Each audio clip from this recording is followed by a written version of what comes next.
What's going on, Bills Mafia? Ryan Thomas here. You're tuning in, of course, to another episode of the Thomas Take Sports Podcast. Greatly appreciate you all tuning in tonight, Wednesday at 8. What better show to tune into Wednesdays at 8 online on the Buffalo Fanbase Podcast Network, of course, than the Thomas Take Sports Podcast. This is a huge show for you all today to tune into, to kind of just get some last minute thoughts on this draft, right? I'll be on, of course, for the next half hour. I will be diving into a lot in regards to this NFL draft that goes outside of One Bills Drive and inside of One Bills Drive. Starting the show off, of course, I would be remiss to not bring up the sponsor of this show, that is 26shirts.com, for all, Buffalo Bills fan gear that you're looking for.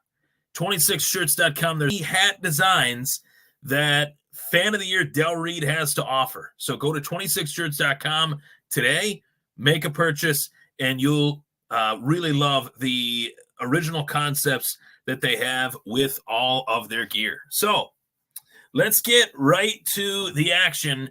That is the 2024 NFL Draft Eve Super Show Spectacular. That's what I'm calling this. That's what it is. The Super Show Spectacular. I made it a tongue twister for a reason. So, of course, throughout the show tonight, feel free to chime in, fire away some comments in the comment section below, wherever you're tuning in to chat with myself. I'll chat with you guys as we work through this show. If I don't get to your comments, I'll be sure to respond to them on my social media platforms. Okay, so a lot to talk about in regards to this, but one more sleep until NFL Draft Night. One of my favorite days of the year is the first round of the NFL Draft. You never know what to expect on NFL Draft Night. All the mock drafts, all the articles, they really don't mean anything, because these 32 general managers in the National Football League and coaching staffs out there will have a great idea as far as what they want for their roster, for their team. And I think it's pretty obvious, right, at this point, at the top of the draft, that USC quarterback Caleb Williams will be the first name that is called on Thursday night, tomorrow night, to the Chicago Bears. The Bears have the first overall draft choice. They also have the 9th overall draft choice. 2 top 10 picks due to the trade that they made with Carolina, in which the Panthers last season moved up from 9 to 1, oddly enough, and ended up taking Bryce Young. That first overall pick is actually Carolina's first overall pick once again, as Carolina was the worst team in the National Football League. The Bears now have that first overall pick, and then their pick being the 9th pick as well. So Caleb Williams to the Chicago Bears is a sure thing, most definitely. But is Caleb Williams a sure thing? That's the first question that I throw out to the audience tonight. And as I looked at all the quarterbacks, I know that obviously my team is in no position of needing a quarterback. The Buffalo Bills, they have the second best quarterback in the league in Josh Allen, in my opinion. But I always like to look at the quarterbacks. It's the game's most important position. Of course, fantasy football, dynasty leagues, fantasy football carryover leagues, or keeper leagues, or just redraft leagues. You want to know what players are out there that you could go out and take, that you could feel comfortable taking as a rookie. And Caleb Williams, for me, I don't see the prospect quality that a first overall draft choice should be, especially at the quarterback position. You got to look at first overall draft pick quarterbacks in years past. Is Caleb Williams the next Cam Newton? I don't see that. Is Caleb Williams the next Andrew Luck? Andrew Luck was one of the best prospects heading into the National Football League of all time. Is he that? I don't think so. Is he Peyton Manning? Is he John Elway? I don't see these things from Caleb Williams. And not only do I not see them, I don't see how Caleb Williams going to the Bears will be any different at all than the previous two quarterbacks that were drafted in the first round by the Chicago Bears. Not saying that Caleb Williams is only as good as Justin Fields, not saying that Caleb Williams is only as good as Mitchell Trubisky, but I think Caleb Williams is only going to be as good as the team that drafts him. And for whatever reason, the Chicago Bears can't seem to get out of their own way. They have been an abyss for the better part of the last 15, almost 20 years now, since they went to a Super Bowl against the Indianapolis Colts, ultimately in a losing effort. They had guys like Urlacher, Lance Briggs, Charles Peanut Tillman. Remember him? Plenty of great players on that defense. Thomas Jones at running back. But Rex Grossman at quarterback. The Bears, for whatever reason, they just can't seem to get the quarterback position figured out. For their fans' sake, as they have great fans that root for that team out in Chicago, the Windy City, that is, I don't know if Caleb Williams is the guy that I pin my hopes and dreams on as being a franchise savior. I see a guy that has great escapability, great extendability, as I like to refer to it as well. Guy that can move in the pocket, extend plays, and throw from awkward angles. That's what has talent evaluators, scouts predicting that Caleb Williams could be the closest thing to Patrick Mahomes. And I am just not on that wavelength. I think that is recency bias. I think they try to do that.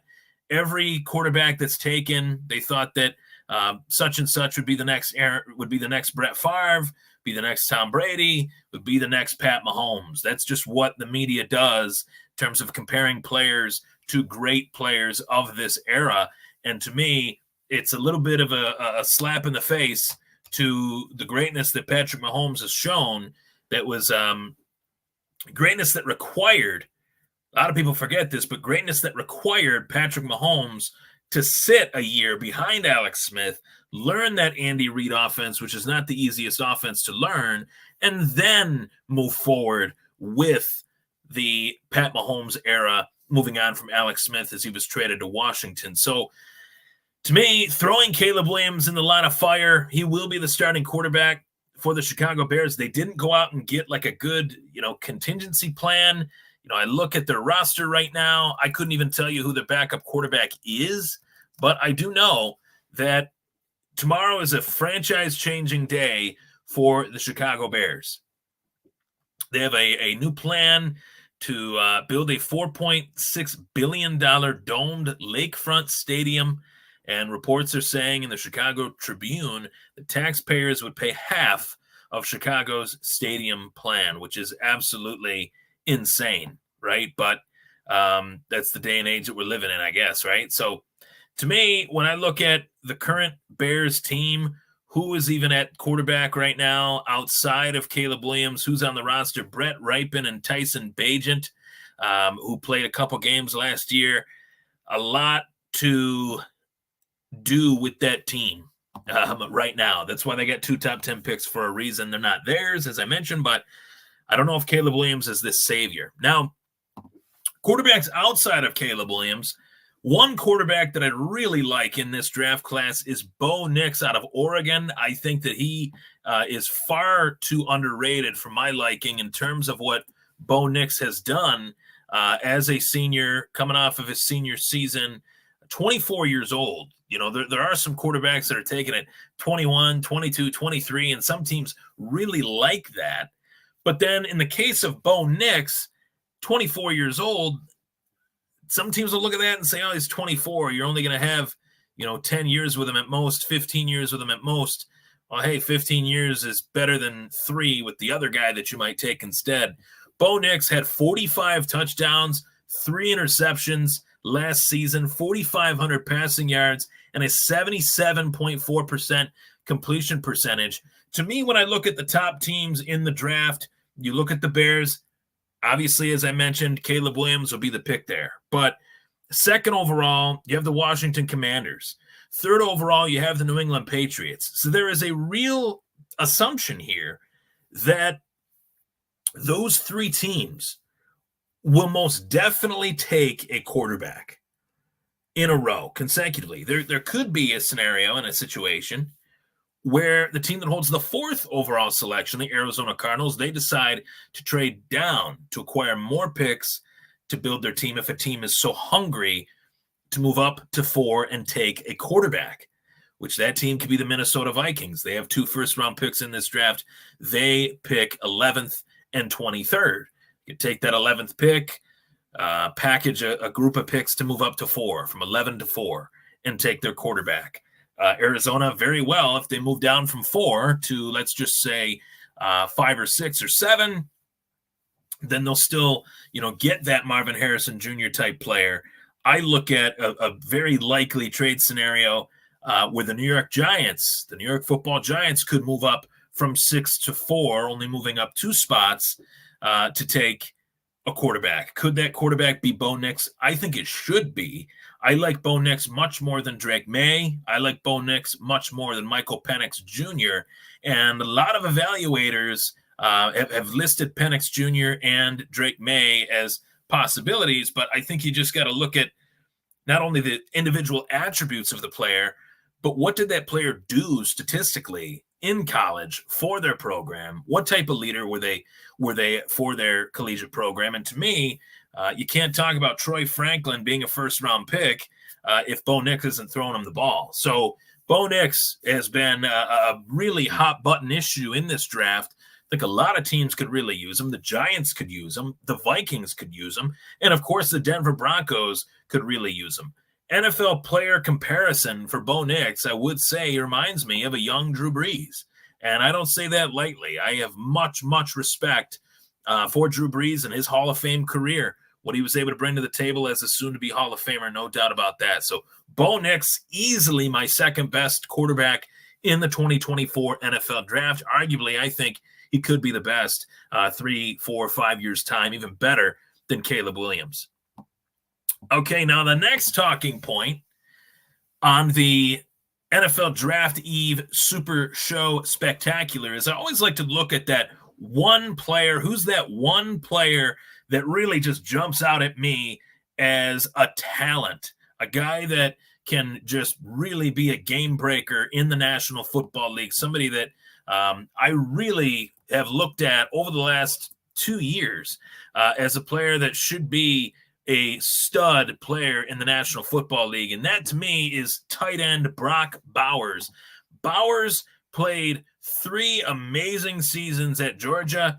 He was a part of 2 national championship teams, 2 bowl game wins in the actually 3 bowl game wins, 2 Orange Bowl championships, 2 Peach Bowl championship as well. Statistically healthy 3 years in a row. 15 games played. He did miss some games this past year, but statistically, one of the best tight ends in recent years to, come out of college football in college football history. I don't even want to put it to the simple in recent years connotation. Brock Bowers is an amazing player. And I look at these top 10, teams, the top 10 picks rather. Obviously, I think that the quarterback run will start early in this draft. Then you could start to see some trades. But to me, a team like the New York Jets makes a ton of sense for Brock Bowers. And to me, obviously, if I throw out the New York Jets out there, I don't necessarily want a player as talented as Brock Bowers going to the New York Jets. But it would make Aaron Rodgers very happy to have a weapon like Brock Bowers in front of him. I think it would really help running back Breece Hall as well, who has really been a running back that, despite him being productive, has not been able to be as productive as he could be because of the fact that that box is getting stacked each and every time they give him the ball. There's no other threat outside of Garrett Wilson, who gets double teamed, to really protect Breece Hall and be that kind of, linchpin type player for their offense. I think Brock Bowers would open things up big time for the New York Jets. Could possibly go 10th overall to the New York Jets. That would be one of the smartest picks that the Jets have made maybe in their franchise history, because they've made many dumb picks over the years. Now, of course, as I shift gears to the next topic of discussion, this is the one that has dominated this draft. It's dominated Buffalo. It's dominated the headlines. The 2024 wide receiver draft class is one of the best ever. It really is. And it deserves to be listed as one of the best ever. Now, the need for wide receiver in this league at this time is higher than ever, right? This is a passing league now. It's shifted to that. You still need a good running game, but if you can get a high-quality wide receiver in this salary cap version of the NFL, where teams are paying their quarterbacks, 30, 40, in some cases $50 million a year, you would want a rookie contract for that position at a top, talent at that position at that. So I mentioned this today, and pardon me here as I scooch over here.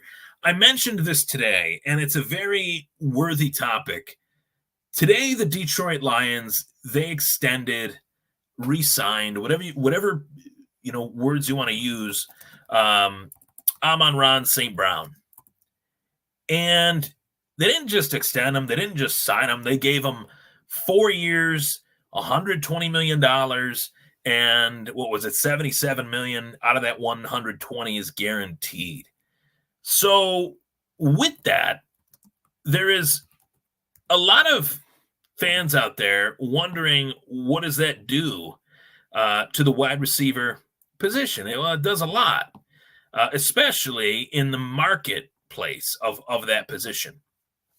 So you have the Amon-Ra St. Brown situation. He signs his extension. He's good to go. He's locked up, by Detroit, and they wanted to make sure that he stuck around. Good for them. They kept their guy, right? But in the case of the San Francisco 49ers, and in the case of Brandon Aiyuk, who wants more money, is due to get more money due to the fact that his contract is up next season, the situation just got a lot more complicated, because you have a player that wants more money, wants to get paid. The team that he's playing for clearly has not shown a willingness to do that yet. So they're in a little bit of a holding pattern. It makes the situation awkward between the player and the team. The player then decides, well, I'm going to have to be shopped. The team doesn't want to shop the player. They want to try to keep him, especially if it's just for one more year. In this case, they feel like they have the ability to, quote unquote, run it back with Aiyuk and Deebo Samuel and Purdy and all those guys out there. And they might be right. They might be back in the Super Bowl. They very well could be. I don't see why they shouldn't feel that way, to be honest. But it's not what's best for Brandon Aiyuk. He wants to get paid. He deserves his money. And his contract's coming up. He doesn't want to wait and go into free agency, run the risk of maybe getting hurt this year with the 49ers. And then what? Then what situation is he in? So if you were to trade for Brandon Aiyuk, it would cost you a premium price. It would cost you a first-round pick. It would cost you potentially more than that, as well as a big amount of cap space. Because if Amon-Ra St. Brown got $30 million, Tyreek Hill's making $30 million. Is Brandon Aiyuk in the same breath as those two receivers? No, he's not. But he's in like that next tier. And the next team that he goes to, he could be in that tier, depending on what role that team decides to put Brandon Aiyuk in. So I don't see Brandon Aiyuk being traded. I thought he would be. But once this news came out, it dawned on me that how is this team going to make this trade, especially when the other team that is in a need for a wide receiver is looking one day away from the 2024 NFL draft, and you have one of the greatest wide receiver classes ever. And the last time a wide receiver class was lauded as this great, 10 years ago, 2014, you had Sammy Watkins, Odell Beckham Jr., Mike Evans, Brandon Cooks, Calvin Benjamin. Yes, Calvin Benjamin. He was in there, as well. So in terms of how that went, Odell Beckham Jr. had some good years with the Giants, but Mike Evans was actually the best wide receiver in that class. I don't even think it's close. Very interesting, right? How they were all great in college, but really only one stood out. I hope that's not the case for this class, and I don't think it will be. I think this class could actually be better, much better than what the 2014 class brought. So let's start with just going through the names, and this isn't a ranking. You could call it a ranking all you want, but I just want to go through the names in terms of how these guys are believed to go in order in this draft for the first 3 wide receivers, and then we'll kind of go to a sidebar conversation, okay? So for me, the can't-miss prospect out of this great wide receiver draft class, of course, is Marvin Harrison Jr. And the junior matters. His dad matters in this league to this day. Helped revolutionize the position, was one of the best wide receivers in the NFL for the entirety of his career. Not, there were some years where Marvin Harrison wasn't great. No, every year that Marvin Harrison was healthy, which was the majority of the time, Marvin Harrison was great. He's a Hall of Famer for a reason. So Marvin Harrison Jr. coming out of The Ohio State, right? The offspring of Marvin Harrison. It's a huge deal. It's a huge, huge, huge deal in the sense that this has been a player that's been talked about for many years prior to even lacing up a college cleat or a college helmet, strapping on a college helmet. Marvin Harrison Jr. being the offspring of Marvin Harrison has been talked about since he was a kid. This is a kid that has been talked about making it to this moment since he was a little boy, since he was a 5-6-year-old kid. So the fact that not only was that the case, but the fact that the son of Marvin Harrison Jr., has made it this far is a testament to the fact that those that looked at him as an elite of the elite player were right. They were right. They had every reason to believe that Marvin Harrison Jr. was going to be that special. And I think it has a lot to do with not just the physical gifts that were passed down to him by his dad, maybe the coaching that his dad implemented in his life. But this was a natural pathway for Marvin Harrison Jr., as I do believe he truly loves football. This isn't a situation where it's like a Todd Marinovich situation. This is a situation where Marvin Harrison Jr. wants to prove that he's not just a chip off the old block. He's not just another apple that's from the tree.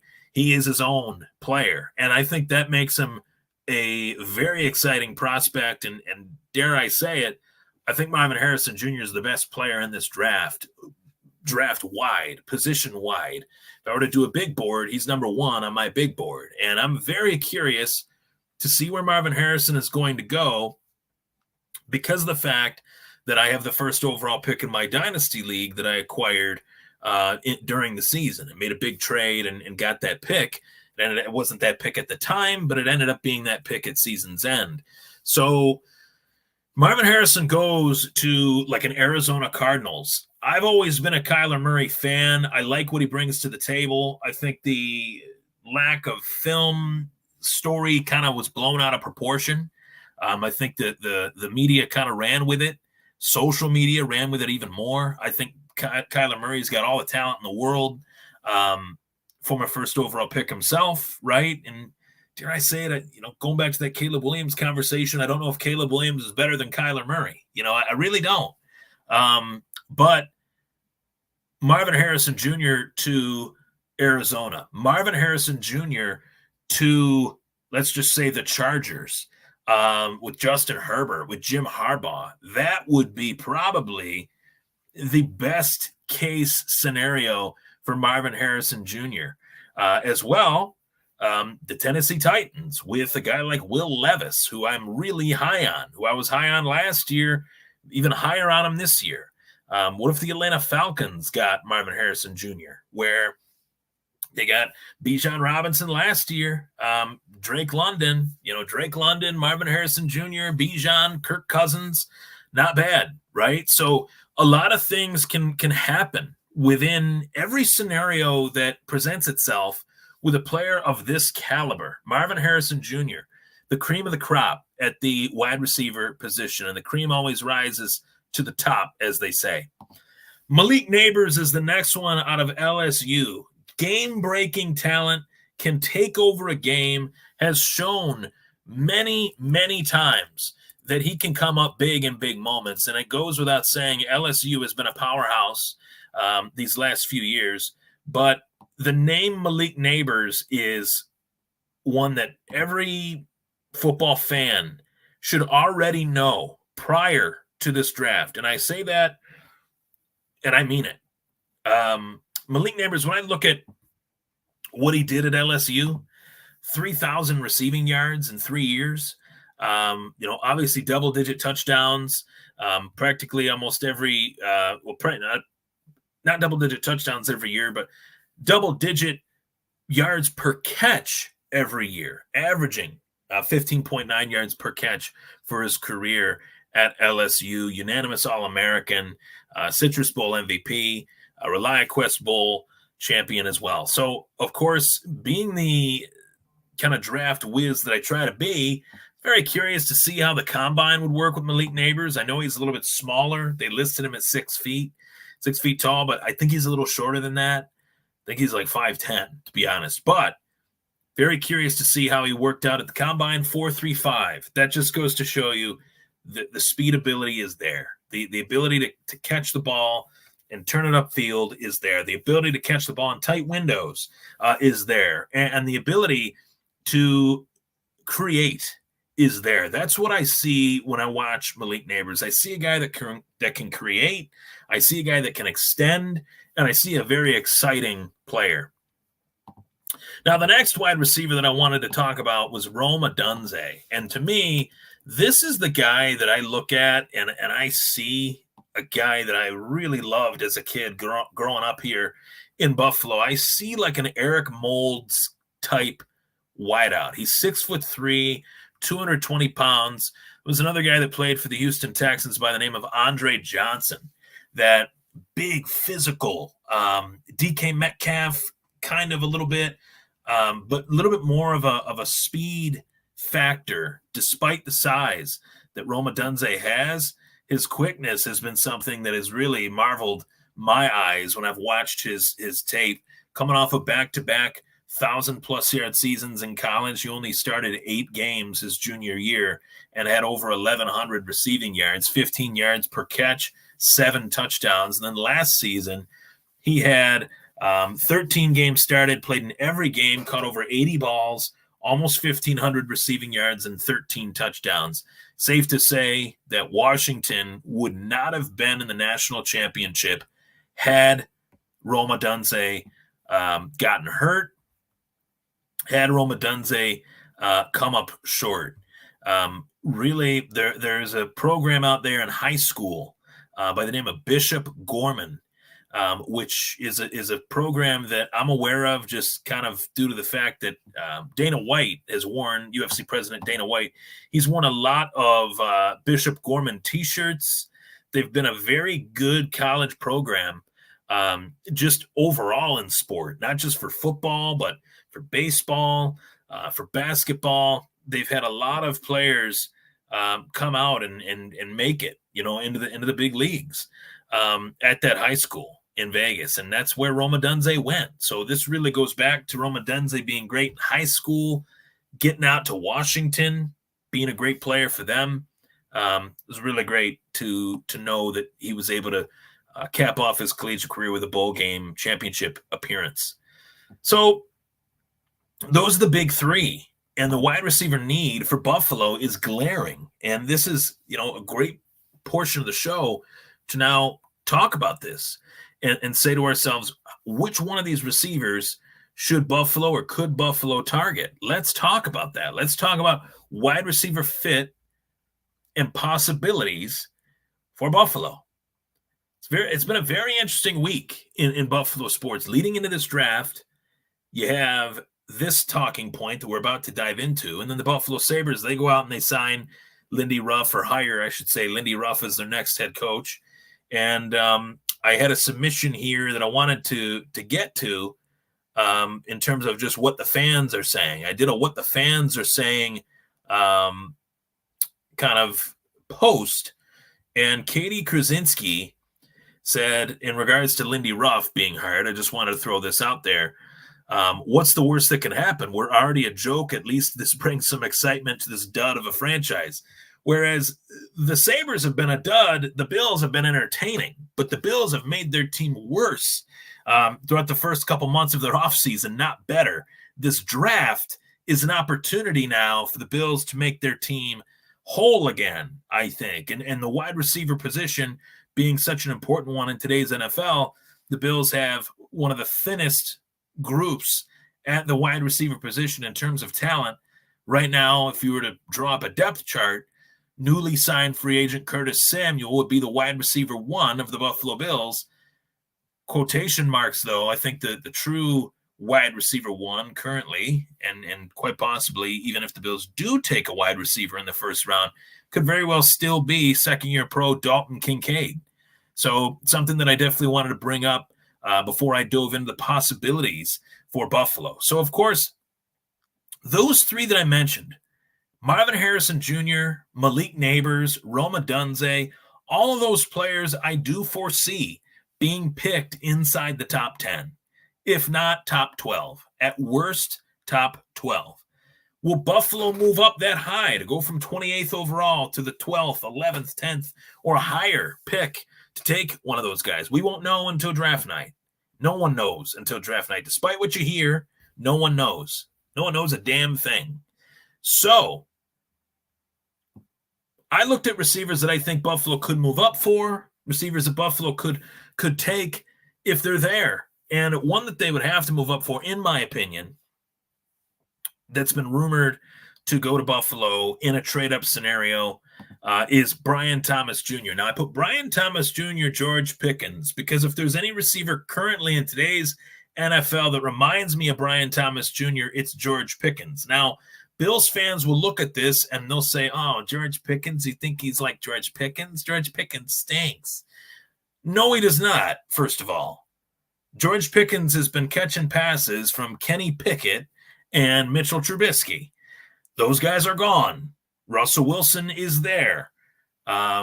Justin Fields is there. Those guys are better than Kenny Pickett and Mitchell Trubisky, right? So sometimes the wide receiver doesn't throw the football to himself, right? So George Pickens, I think, just talent-wise, just looking at George Pickens as a player, 6'4", 220, fast, nimble, agility for days, awareness for days. Brian Thomas Jr. out of LSU, another receiver out of LSU that was a game breaker for LSU alongside Malik Nabers. And Nabers is 20. Thomas Jr. is 21. So both of these guys have a lot to offer. Both of these guys marveled at the NFL scouting combine. And in the case of Thomas, he's a touchdown machine and kind of falls in line with myself, right? Thomas, touchdown machine, myself, touchdown machine too. This one, Brian Thomas out of LSU, he had 17 touchdowns in college football last year. He led college football with 17 receiving touchdowns. So good for him. We know that he's a game breaker. We know that he's a machine at wideout. Very nice fit for the Buffalo Bills if they were able to acquire him. Now, the next one is Xavier Worthy. And this is very interesting because I think when I looked at these wide receivers 2 months ago, if you were to tell me that Xavier Worthy would be one that I'd talk about on my podcast, I would have said, no, I'm not talking about Xavier Worthy. For all the reasons that you look at a player and say negative things. He's too small. He's too thin. Xavier Worthy fits those two things. But for all the right reasons, in today's NFL, of why players like that work more now than ever, you look at a Tyreek Hill, you look at a Devonta Smith, Xavier Worthy fits the mold of both of those guys. He's a small, fast, dynamic wide receiver that, dare I say it, would not shock me if Buffalo were to go this route due to the fact that general manager of the Buffalo Bills, Brandon Beane, even said himself, for the last 2 seasons that they've needed explosive players that can turn short into big, players that can stretch the field, players that can create separation. Xavier Worthy can do that. Now, if you're going out and you're drafting an Xavier Worthy, you are kind of trying to make this offense look a little similar to the Kansas City Chiefs when they did have Tyreek Hill and Travis Kelce. In our case, we'd have Xavier Worthy, who's like the Tyreek Hill comparison, and Dalton Kincaid, who has largely been compared to Travis Kelce over the last 2-3 years, even dating back to his sophomore year at Utah. So that's why I find Xavier Worthy a very interesting pick. And I know that the scouting combine of Xavier Worthy arguably was one of the best of all time. Now, I've been on record, whether it's this podcast or other podcasts over the last 8 years that I've been doing this, that to me, now this is just to me here, just my opinion, the NFL scouting combine means jack squat. I could show you a picture of Tom Brady. That's the only thing I'd have to do to cement that point. But when you look at the detractors and how they look at a player, Xavier Worthy had a lot of people looking at him and saying, "Oh, he's not this, he's not that, he's not that." He shut up a lot of people when he showed that he was strong, dynamic, and the fastest 40 time that any player has ever turned in, as far as the stopwatch being lit on fire when he ran past it. Not literally, but figuratively, of course. So Xavier Worthy is a possibility. And it's one that I wanted to definitely bring up on the show. Xavier Worthy out of Texas, and then the Texas counterpart, Adonai Mitchell, A.D. Mitchell, as they call him. So A.D. Mitchell, somebody that I think his stock has kind of fallen a little bit. And I think it's due to a lot of preconceived notions about how he's not a hard worker. It isn't like to block and things like that. It's not really his game to block, but you're going to have to learn to some capacity. You're going to have to block to a larger capacity than what he did at Texas in the National Football League. So the reason I like Adonai Mitchell is due to the explosiveness as well. Being able to turn big plays, time in, time out, and be able to be big on the field. He's 6'4". He's 210 pounds. And as far as accomplishments go, national champion in 2 separate years, Big 12 offensive newcomer, just really burst onto the scene as he moved from Georgia to Texas in the transfer portal. That's where he won those 2 titles. I think Arch Manning is probably, wishing that Adonai would have stayed as he left his junior year, but got to get that money, kid. So he's going to get his money. He's going to get a rookie contract. He's going to get a first-round wide receiver rookie contract, and I like him for Buffalo. And then a guy that I just really like, and I want to kind of sidebar this topic, but didn't put him on here because I think he's more of like a second-round guy. 2 in particular would be Xavier Legette and Ladd McConkey. Those are 2 other receivers that I really like in this draft as possibilities for Buffalo. I think a lot of people look at Ladd McConkey, they see similarities to Khalil Shakir. I don't think you could ever have enough of those types of guys that can make work easy underneath for Josh Allen. You can never underestimate a slot receiver in this league and what it can mean for a quarterback, what it can do for a quarterback. Cole Beasley was a huge part of Josh Allen's development that I don't think gets enough credit. That might be because of how the social media people react to Cole Beasley's opinions and all that stupid shit. I'm just looking at the football field stuff. Cole Beasley was a great wide receiver for Buffalo for quite a few years and really helped Josh Allen. It'd be nice to get another version of that in Buffalo outside of Shakir and add like interchangeable Swiss Army knife type pieces like Ladd McConkey and Xavier Legette in this draft. A 40-minute show. And if there was anything I can say in these 40 minutes that I haven't said, the one thing that I'd say is that I've said this for years. In closing, the NFL draft turns pretenders into contenders.